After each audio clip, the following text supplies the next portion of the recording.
This is Democracy Now!, democracynow.org, The Quarantine Report. I'm Amy Goodman. The United Nations Secretary-General Antonio Guterres has urged world leaders to declare a state of emergency over the climate crisis. His call came on Saturday during a virtual climate summit to mark the 5th anniversary of the 2015 Paris Climate Accord. 5 years after Paris, we are still not going in the right direction. Paris promised to limit temperature rise to as close as to 1.5 degrees as possible. But the commitments made in Paris were far from enough to get there, and even those commitments are not being met. Carbon dioxide levels are at record highs. Today, we are 1.2 degrees hotter than before the Industrial Revolution. If we don't change course, we may be headed for a catastrophic temperature rise of more than 3 degrees this century. Can anybody still deny that we are facing a dramatic emergency?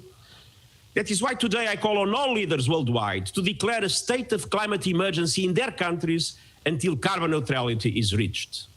Some 38 countries have already done so, recognizing the urgency and the stakes. I urge all others to follow.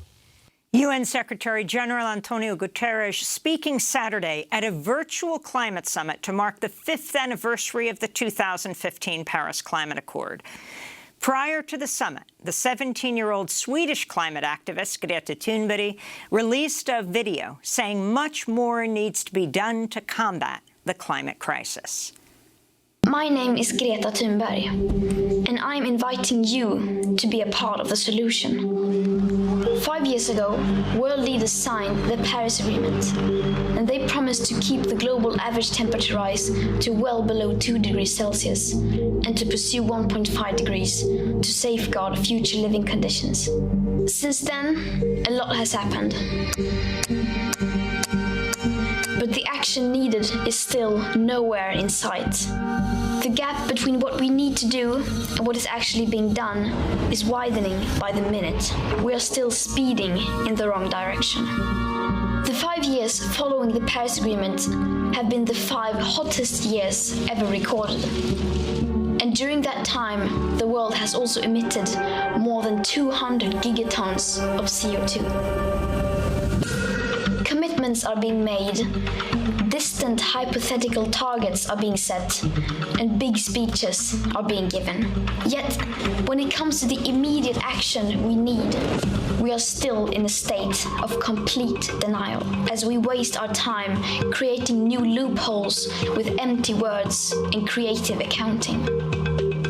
If you read through the current best available science, you realize that the climate and ecological crisis cannot be solved without system change.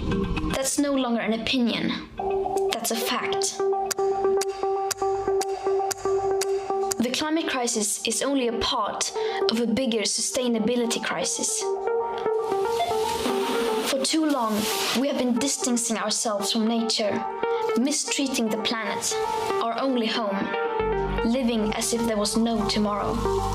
At the current emission rate, our remaining CO2 budget for 1.5 degrees will be completely gone within 7 years, long before we'll even have a chance to deliver on our 2030 or 2050 targets. But I'm telling you, there is hope, because the people have not yet been made aware. We cannot solve a crisis without treating it as a crisis. Nor can we treat something like a crisis unless we understand the emergency. So let's make this our main priority. Let's unite and spread awareness. Once we become aware, then we can act. Then change will come. This is the solution.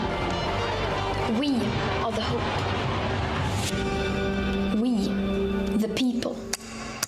Climate activist Greta Thunberg speaking in a video she released ahead of Saturday's virtual climate summit to mark the 5th anniversary of the 2015 Paris Climate Accord. Greta turns 18 on January 3rd. When we come back, who gets the vaccine?